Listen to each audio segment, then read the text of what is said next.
You're about to meet a very unlikable man. His name is Arthur Greer, and he has a criminal record that's best described as disgraceful. He's violent and has convictions for sexual abuse, including one of his own daughters. And it gets worse. He spent the last 25 years in prison for murdering a 14-year-old schoolgirl. Good riddance, you're probably thinking. But here's where this story takes a turn. Greer says he didn't murder anyone, and there seems to be strong evidence to suggest that for once he might be telling the truth. Tonight, you decide.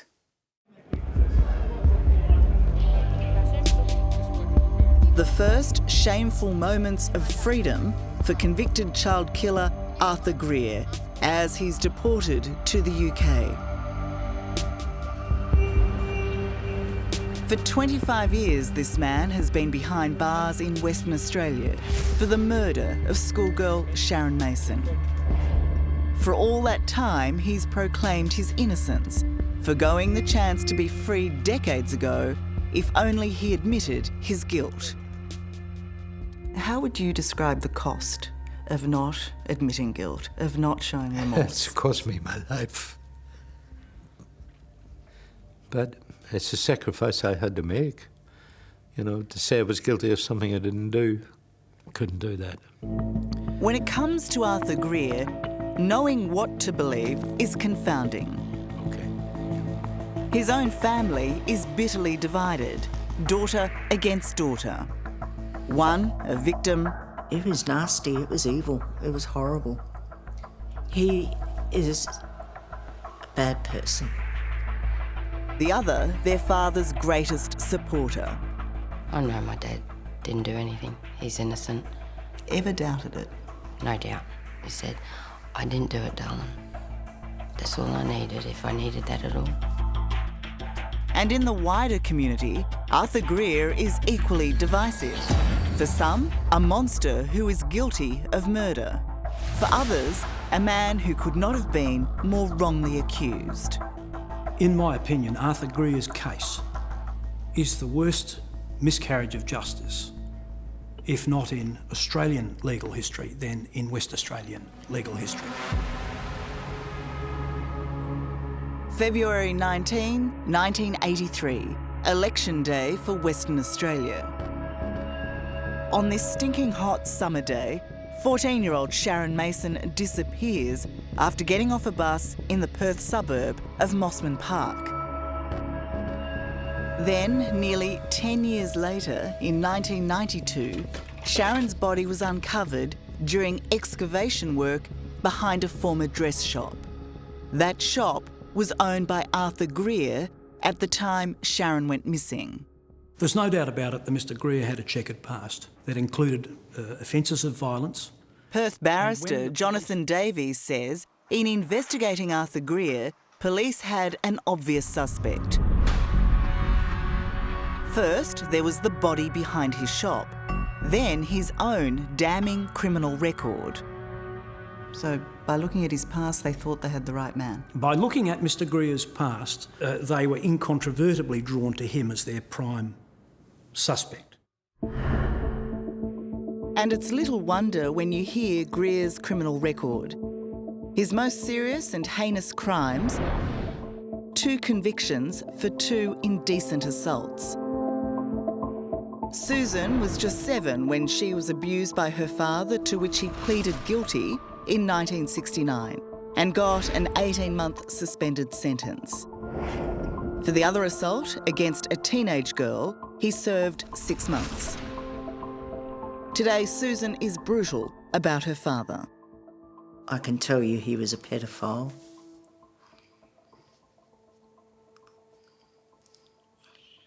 And that I was interfered with. And it wasn't just a little touch here and there. How often did he do that to you?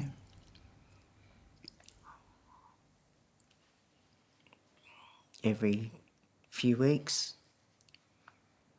Maybe every few months.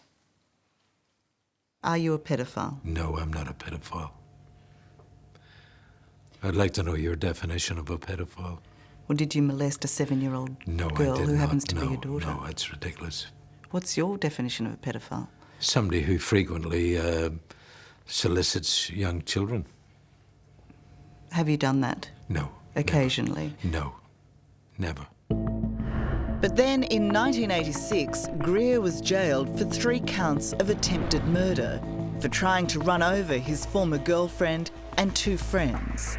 While the judge said his drunken attack was not premeditated, he still sentenced Greer to a minimum of 5 years in jail.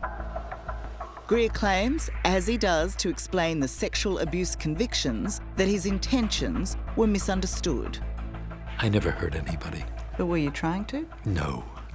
Is my crime, my record, would you say it's a really bad record? It's not. Indecently assaulting a child on the record is bad. Yeah. Indecently assaulting a female is bad. I know attempted murder, 3 counts, Yeah. is bad. Yes, it looks very bad. It looks bad, it looks bad. But if you look at the circumstances of it, it's not. It's not. 1992, and Greer was just out of jail when this gruesome discovery was made. A decade after going missing, 14-year-old Sharon Mason's body was uncovered during excavation work. Just 1 day later, police arrested and charged Arthur Greer with her willful murder. Why do you think the police were so quick to charge you? They did a check of who owned the shops in 1983, and my name come up, and they checked my name and they found out I'd been in trouble before, and I just couldn't answer the question because I didn't know anything about it. The police case against Greer centred around 3 main pieces of circumstantial evidence, which certainly looked bad for Greer, but on review start to raise serious doubts. At his trial, the jury was told Sharon had gone to Greer's shop, enticed by a help wanted sign in the window. But no one saw her go in, and police couldn't present a single witness who testified even seeing the help wanted sign. Second, Sharon's body was found wrapped in plastic bags and tied with ribbon police said were particular to Greer's dress shop. But it was later revealed that both bags and ribbon were widely available. A single fingerprint was found on the bag, but forensically tested, it was not Arthur Greer's.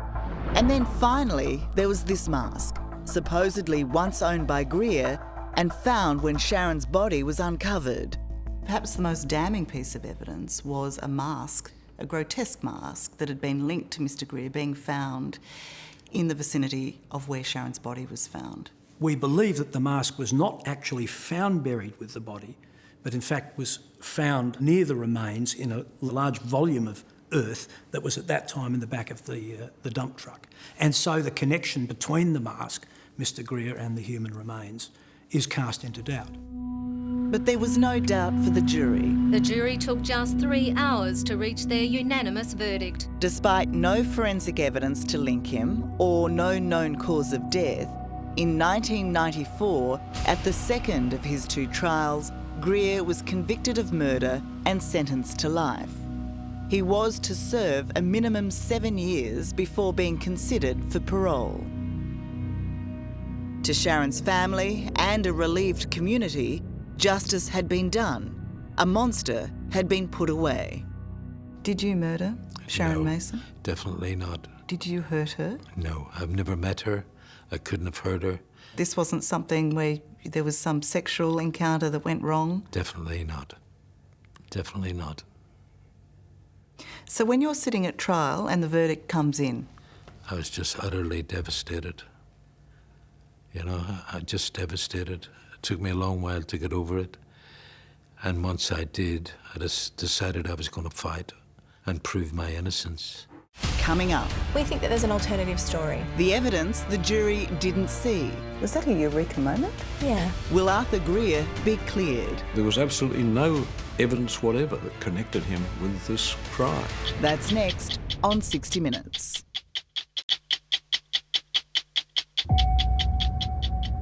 Early this year, and Chrissy Greer is travelling a road she's travelled for the past quarter of a century, visiting her father in jail.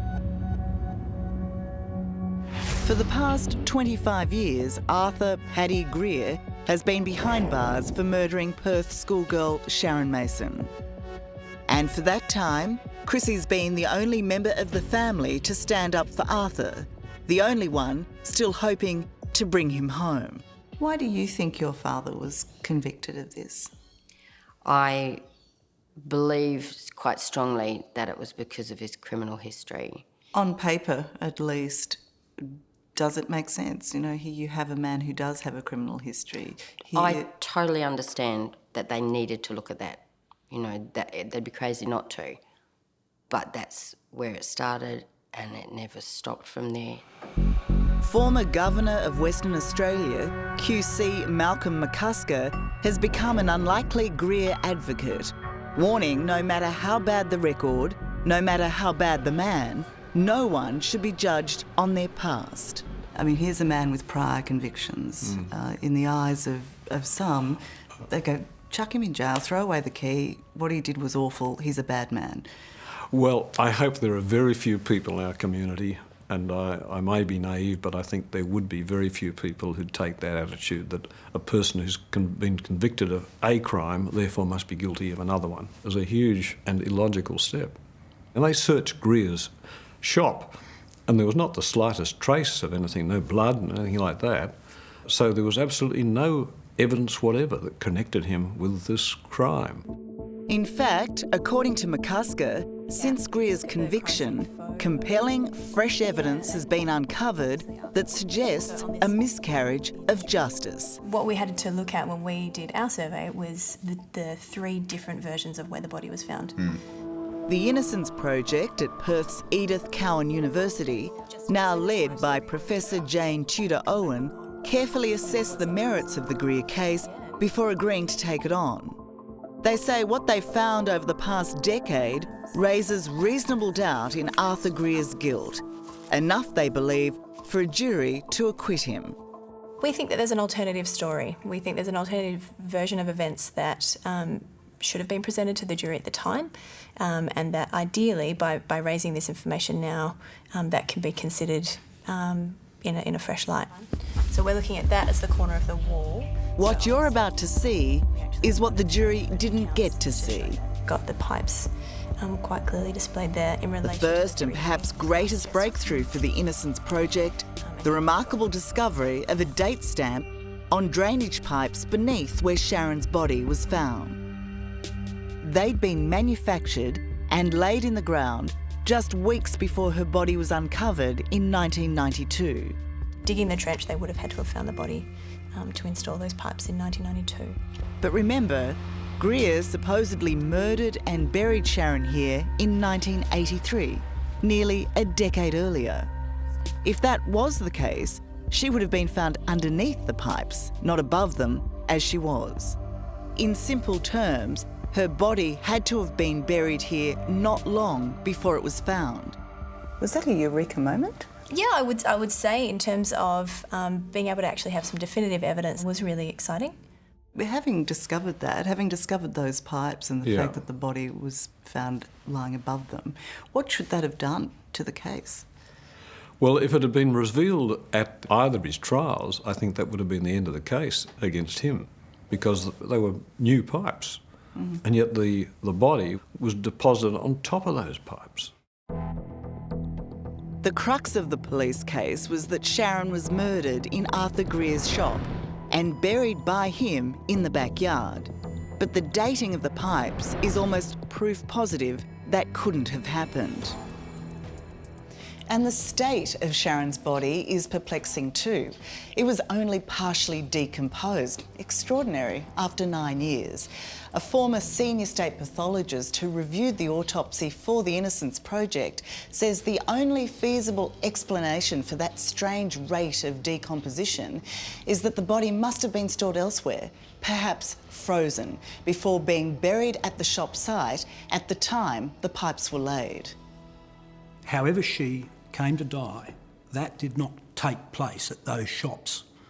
and she was not reburied in the rear of the shops until the person responsible saw that there was earthworks there and that there would be an opportunity of permanently concealing a clandestine grave. Barrister Jonathan Davies. We believe that the jury that convicted him would have found differently had they been aware of the facts that have emerged as a result of the work of the Innocence Project. Is it him? Yes, it's Paddy. Go ahead, please. Reception's bad. They can barely hear each other, but on the 19th of January this year, Christine Greer gets the call she's been waiting years for. Paddy, we got signal now. Talk, we can hear you. Over the last 25 years, Arthur has been in front of the parole board 6 times, denied release each time because he wouldn't admit to murdering Sharon Mason. Did the parole board approve your parole? For Chrissy and their friend Val, the relief is obvious. No longer deemed a threat and in ill health, the 80-year-old is to be a free man. Okay, Dad, love you. Bye. He's crying. Oh, please.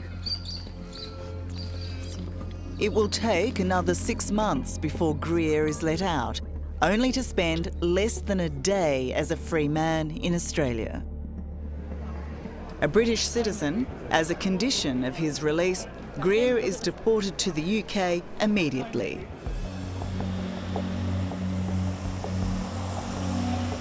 How changed is this world that you find yourself in now? Well, it's changed because the young generation haven't been brought up with the manners that possibly I was brought up with. In London, after fighting for so long to clear his name, his freedom without exoneration is somehow incomplete. Of course, you sit here as a free man, Yeah. but not considered an innocent man. Yes, not yet. Not yet. And I can't wait for that day, you know, it's going to happen. After 25 years in prison, is there a part of you that's missing it? Yeah, what? Yes. Yes. That's the easy way out. I've thought about that. Go back and I haven't got any problems. But I won't do that. Arthur Greer's last days will most likely be lonely, banished forever from Australia. But good people in WA continue to fight for him, preparing a petition for the fresh evidence to be judged at a new trial. A decision to be made by the state's Attorney General. A difficult one politically, given the long shadow of Greer's past. Is that part of the problem, that the community only cares that bad people are put away? And if Arthur Greer is considered a bad person because of his prior convictions, do they really care about him? There is no use-by date on justice. I mean, I would say that every member of our community has a vested interest in seeing that the true perpetrators of crime are brought to justice. And everybody in the community has an interest in making sure that innocent people do not go to jail. So if Arthur Greer didn't do this crime, who did? We simply don't know. I'll always be guilty in some people's eyes, I know that. But the point is, there's a lot of people out there who have faith in me and listen to what I've said, and I'm innocent of any of that charge. If I had have done that, I would have said I was guilty a long, long time ago. I'm not going to lie to you, Tara. Hello, I'm Tara Brown.